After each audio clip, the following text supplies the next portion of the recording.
Hello guys, welcome to my channel Chem Insider. So in today's class we are going to discuss about second topic from our haloalkanes and haloarenes chapter of class 12. So in this topic we are going to discuss about two topics. One is about nature of C and X bond, and next is certain preparation for haloalkane using some alcohols. For preparation of haloalkanes and haloarenes we have multiple processes by using different components. So first what we are going to do is we are going to study each of one after the other in order to get a clear idea about how to use a reagent with proper substrate. Okay. So now first we are going to discuss about is the nature of carbon and halogen bonds. If you observe over here, we have given some constants of carbon halogen bonds, that is bond length and carbon halogen bond enthalpy and its dipole moment. In the topic chapter of p block elements, we will discuss more about halogens respectively. And now just for the glance, if you observe over here, normally carbon halogen bonds are more strong. Carbon halogen bonds are more strong. That is because carbon is not that completely electropositive and it is not even completely electronegative. Whereas halogens have a complete electronegative charge and those experience plus I effect because of the carbons present over here. In your class 11 we might have studied plus I effect. So that plus I effect comes into play when an alkyl group is attached to an electronegative atom. When an alkyl group is attached to an electronegative atom, alkyl group pushes the electrons present in the bonds towards the fluorine atom in such a way that the electrons present in the bonds just move completely towards the, not completely but partially moves towards the electronegative atom, which induces a slight positive charge on carbon and a slight negative charge on fluorine. So this is called as delta P and delta minus, that is partial positive charge and partial negative charge. Since the electrons are pushed towards the fluorine or electronegative any halogen atom, so the electrons will be stable in their position and those lone pair of electrons which was required for one electron which was required for fluorine or any halogen in order to get its 18 electron shell role will be stabilized. So therefore those bonds are quite comfortable by bonding with single bonds with carbon because of plus I effect. So further what we observe is as we go down the group in halogens, we observe that carbon and fluorine bonds length increases because of increase in size. The bond length increases because of the increase in size. So if this is carbon atom, and if you consider chlorine or fluorine, so fluorine will be of this size, fluorine will be of smaller size, and chlorine will be of slight bigger and slight bigger for bromine and very much bigger for iodine. Since the size increases, the bond distance also increases. That is because of increase in anionic radius. So that results in increase in bond length as we go down the group from fluorine to iodine. And if you observe the bond enthalpy, if the bond length increases, the bond enthalpy usually decreases. That is because if two atoms are separated with a higher distance, attraction of electrons formed by that bond will be lesser between the atoms. So if these two atoms are of this length, so let us say this length, and the other one is of shorter length, so attraction of electrons between these two atoms will be strong, whereas the attraction of this bond by these two elements will be slightly less, which results in easier bond breaking. Therefore the bond strength of those elements decreases as we go down the group. And if you observe the dipole moment, there is a slightly change observed in carbon and fluorine bonds. That is because we should be expecting the increase in dipole moment because of higher and higher electropositive nature. But what happens is once we cross this 1.860, that is a chlorine atom, bromine has an empty 3d orbital. So that results in lesser and lesser electronegative nature of bromine and iodine, resulting in shorter dipole difference. Therefore dipole moment will be slightly lesser when compared to the top two. Okay, so this is about the nature of carbon and halogen bond. Next we are going to discuss about is certain preparations using alcohols for haloalkane and haloarenes. Next is preparation of haloalkanes. So first we'll discuss about preparation of haloalkane, then we can go for the preparation of haloarenes. For the preparation of haloalkane, we use three types of substrates. One is alcohol, the other one alkene, and the third one is different types of haloalkanes. So now first let's start with alcohols, and for that particular substrate of alcohols we are going to use different reagents. So first we are going to treat alcohols with phosphorus halides. So that is preparation of haloalkanes using preparation of haloalkane from alcohols using phosphorus halides. Using phosphorus halides. So using phosphorus halides, what does it mean is we are going to use two types of phosphorus halides. One is PX5 and PX3 type of compounds. So what happens is when we treat alcohol of type ROH, I am going to write the general reaction. So when we treat alcohol such as ROH with PCl5, let us say we are going to take some general reaction PX5. When we treat ROH with PX5, what we get is we get RX, our alkyl halide, which we are supposed to get. There is a haloalkane along with a molecule of HX, and the extra component will be POX3. Okay, so that is what the components we get when we treat alcohol with phosphorus pentahalide. When phosphorus pentahalide is treated with alcohol, we get alkyl halide, hydrogen halide, and oxyphosphorus halide or phosphorus oxyhalides. Okay, so for examples, now if you we'll treat one more. If you treat alcohol with phosphorus trihalides,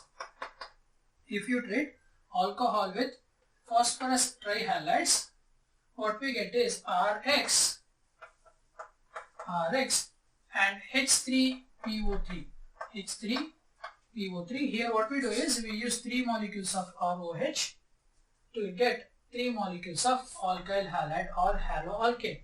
That is, if we treat or heat, usually we heat them, when alcohols are heated with phosphorus pentahalide or phosphorus trihalide, we get our respective haloalkane. Okay, so this is about the preparation of haloalkane from alcohol using phosphorus halides. Let us discuss some examples. For the example, so alcohol, let us say CH3OH is treated with phosphorus pentachloride. Usually phosphorus pentachloride are the normal pentahalides which we usually use. So therefore CH3OH on treating with PCl5, we get CH3Cl plus HCl along with POCl3. Okay, so this is about treating methanol. So this is alcohol methanol with phosphorus pentachloride to get chloromethane. So this is the reaction for preparation of chloromethane from methanol. Next, for the example of phosphorus trihalide, usual phosphorus trihalides which we use are PBr3 and PI3. So these are the two trihalides which we generally use. So for that, let us take C2H5OH with PBr3, these 3 molecules of C2H5OH. On heating them with PBr3, we get 3 molecules of C2H5Br plus H3PO3. So this is our bromoethane. So this is our ethanol. So when ethanol is treated with phosphorus tribromide, we prepare bromoethane along with hydrophosphoric acid. So this is about the preparation of haloalkane using phosphorus pentahalide and phosphorus trihalide. For the preparation of phosphorus tribromide, what we do is we treat red phosphor, that is red phosphor P4 with bromine molecule. We get PbR3. So when we treat red phosphorus, that is P4 with bromine gas, we get PbR3. Similarly, if you reflux P4 with Pi3, we'll get, if you reflux P4 with I2, we get Pi3. So this is how we prepare haloalkane using alcohols and phosphorus halides. Next is using hydrogen halide. When alcohol are treated with hydrogen halide in presence of concentrated sulfuric acid. So here we use concentrated sulfuric acid just because it is a good dehydrating agent. So why do we use H2SO4 is, once we treat alcohol with hydrogen halide, we get dehydrolyzed, the molecule or compound get dehydrolyzed. In order to remove that water molecule, we use concentrated H2SO4. So when we treat alcohol with hydrogen halide in presence of concentrated H2SO4, dehydrolysis takes place to form alkyl halide. For example, CH3, CH2, OH treated with HCl. So in the presence of concentrated H2SO4.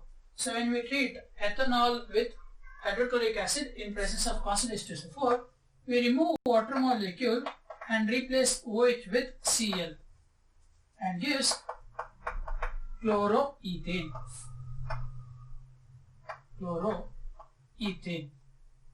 Okay. So if you have to prepare hydrogen bromide, usually what happens is, instead of directly treating hydrogen bromide, what we do is we treat hydrogen bromide with sodium hydroxide. We treat sodium bromide with sulfuric acid. Instead of directly treating hydrogen bromide, what we do is we treat sodium bromide with H2SO4 first, and then we treat that with our alcohol molecule. In case of preparation of hydrogen iodide,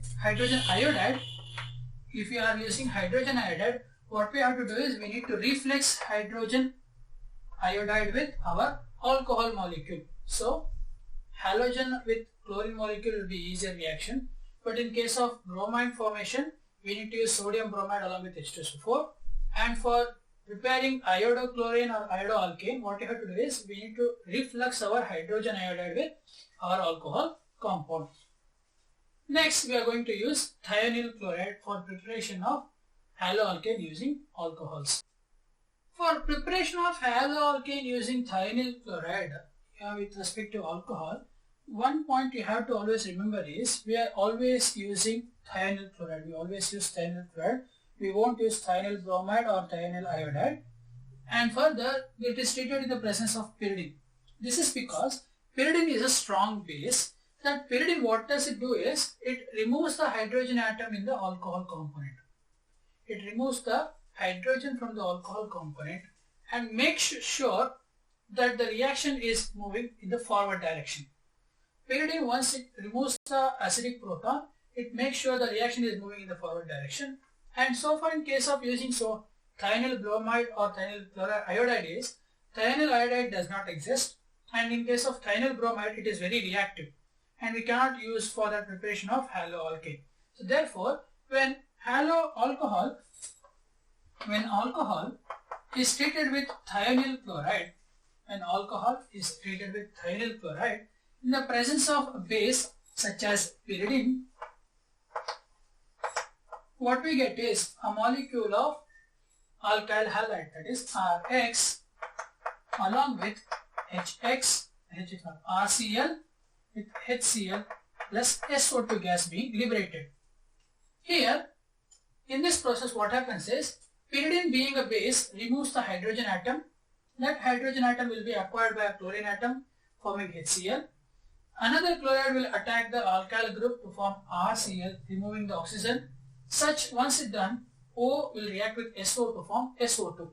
So this method of preparation of chloroalkane is always preferred because the substrate components, the additional components which are formed in this reaction, that is HCl is a gas component and SO2 is again a gas component. So since the additional products formed are gases, they can be easily separated, leaving behind our chloroalkane. Example, CH3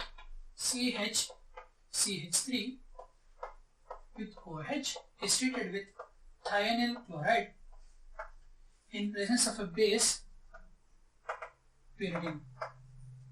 So in the presence of a base pyridine, so we remove the OH molecule, we get CH3 Cl